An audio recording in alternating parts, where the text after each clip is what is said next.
On avance, 13h35, les amis. Les Saoudiens à Monaco, Roten qui rétropédale. On va écouter ce qu'a à dire Jérôme Roten. Donc, mardi, il annonçait qu'il y avait des pourparlers avec un prince saoudien à l'AS Monaco. Direct, on n'avait pas de dash foot mercredi, mais je vous avais dit mollo. Ça commençait de s'enflammer. Mercredi, c'était décidément une semaine de buzz là-dessus. On avait anticipé pas grand-chose, mais mercredi, Jérôme Roten dans Roten sans flamme nous explique que oui, il y a des vrais pourparlers avec l'AS Monaco, que ça pourrait aboutir avec des Saoudiens à Monaco, mais ce serait un prince pas forcément le plus connu. Ah bon, d'accord, bon. Dans le Dash Foot, on avait un peu débunké tout ça en expliquant que, pour ma part, concernant mon enquête, personne ne s'était fait berner, que le projet Monaco n'avait strictement rien à voir, il n'y avait rien à comparer avec l'Olympique de Marseille, que Marseille sont des enjeux complètement autres et qu'il y a un deal club qui est déjà fait, qui n'a rien à voir, que Marseille, on parle d'un consortium avec des Saoudiens et d'autres entités. À Monaco, on nous parle d'un simple prince, comme celui qui est venu en janvier pour le match caritatif dont je vous ai parlé, et il a sorti dans le média carré de ce prince saoudien, donc ça n'a rien à voir.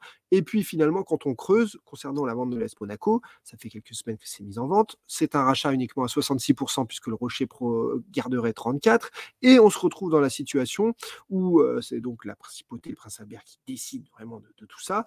Ribolovlev pourrait vouloir aussi garder quelques petites parts. Et ce qui est important, c'est que l'AS Monaco ne propose toujours pas de stade. Quand vous voulez faire un grand club, c'est toujours compliqué, ça appartient à Monaco. Ne propose donc pas de ferveur au niveau des supporters, au niveau du marketing. C'est très compliqué à développer. Donc vous venez uniquement pour des avantages fiscaux.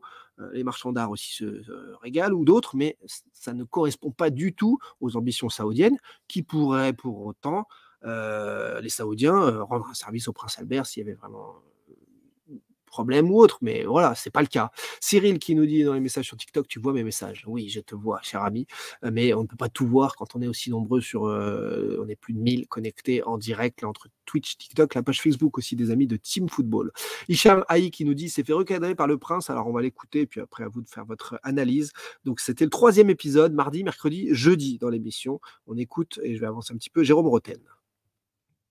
Oui, parce que c'est toujours intéressant d'avoir un petit peu toutes les parties. Je reste sur ce que j'ai dit hier. Rappelle ce que tu as dit déjà hier. Sur que l'Arabie Saoudite avait un œil, plus qu'un œil, sur une arrivée à l'AS Monaco. Donc, il y a un dossier, et des dossiers, c'est pas le seul, qui a été déposé.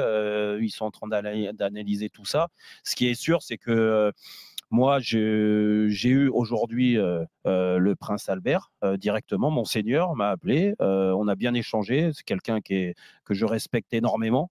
Déjà mon passage à l'AS Monaco, mais pas que. Et automatiquement, moi, je crois à tout ce que me dit le prince Albert aussi. Et c'était important de l'avoir parce que j'ai mis la famille princière au milieu des négociations. Il m'a donc bien dit que, en effet, il y a eu un échange il y a quelques semaines lors d'un meeting avec un prince d'Arabie Saoudite, du moins un proche de la famille royale. Mais donc, juste avant le rétropédalage, on comprend que ça correspond tout à fait au prince qui est venu pour le match caritatif pour lutter contre le sida en janvier. Donc, prince proche de la famille royale, dont je vous ai expliqué les dessous de ce prince qui est très respecté en Arabie Saoudite et qui, en effet, a dit du bien de Monaco et de Marseille à l'occasion de son passage. Donc, on n'est pas du tout dans des négociations d'achat de clubs, on est dans de la diplomatie pure et dure. Et donc, Jérôme Roten joue un petit peu en disant, bon, j'ai échangé avec le prince Albert finalement, qui lui a dit certainement d'y aller mollo. Mais l'intérêt, et moi je vous avais donné les détails de ça, c'est que, mise en demeure pour Roten, non, justement, il n'a pas été assez loin dans les détails confidentiels. Et l'intérêt, justement, des détails que je vous ai donnés, c'est que c'est la banque Rennes, une banque d'affaires américaine, qui gère tous ces dossiers, qui réunit donc un pool d'investisseurs du monde entier, en disant, bon, vous avez ça comme proposition, vous avez ça. Et donc faire parler de la vente de l'AS Monaco, comme ça a été fait là toute la semaine, c'est un grand bénéfice pour le club qui attire forcément les regards, alors que ça pouvait rester confidentiel, et que les regards du monde entier se tournent là-dessus par des reprises médias. À partir de là, vous pouvez susciter l'intérêt de gens qui, même hors foot, complètement hors système, qui se disent: «Ah ouais, Monaco quand même, il faudrait peut-être qu'on se renseigne». Alors que, si, la simple mise en vente d'il y a quelques semaines de Rybolovlev avait pas forcément fait autant de bruit que cette semaine. L'inquiétude des supporters marseillais a joué donc aussi pour l'AS Monaco. Mais donc aujourd'hui, Roten donc confirme qu'il n'y a absolument rien pour les Saoudiens à, Marseille à Monaco, lapsus non révélateur, et parce que justement, à Marseille, le consortium n'a rien à voir avec ce qui se passe à Monaco et c'est déjà engagé. L'accord Arabie Saoudite, CMA-CGM, j'en ai parlé hier dans l'émission, le replay est dispo, c'est un article d'Arab News.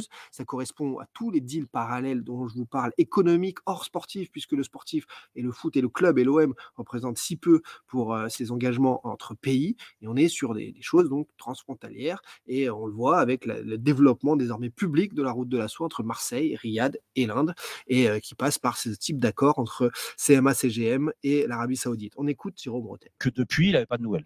Donc ça, c'est sûr que le meeting était peu. En effet, il y a eu un échange il y a quelques semaines lors d'un meeting avec un prince d'Arabie Saoudite, du moins un proche de la famille royale, mais que depuis, il n'avait pas de nouvelles.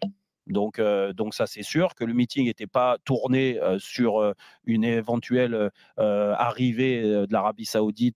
Bon, bah voilà, on a tout compris. Le meeting n'était pas tourné sur des négociations de vente sur un éventuel arbitre de l'Arabie Saoudite. Ça a été des pourparlers, des discussions. Lui, il a appelé ça pourparlers la veille. Ce sont en fait des échanges diplomatiques avec Monaco, vous êtes un beau club, ah, vous êtes à vendre, d'accord. Et c'est tout. Donc c'est pour faire parler, pour faire monter les enchères. Et quand je le disais déjà hier pour vous signaler que c'était ce type de choses qui semblait être assez clair, mais on attendait de savoir, et moi j'attendais de savoir en effet quelle était son enquête à ce sujet et ses informations, c'est voilà, le prince Albert l'a appelé, il dit qu'il respecte beaucoup, il croit ce que le prince Albert lui dit. Le prince Albert semble avoir dit mollo là-dessus. On va voir ce que la banque Rennes apporte comme investisseur. Donc il y a un rétropédalage tranquille et l'enflammade là-dessus des supporters marseillais. C'est assez marrant parce que mercredi soir, j'ai reçu à peu près 2000 notifications. Thibaut, explique-nous, ah ça y est, c'est plus vendu à l'OM, ah la catastrophe. Et, en DM ou Instagram, TikTok, je fais ma page Facebook, X, etc.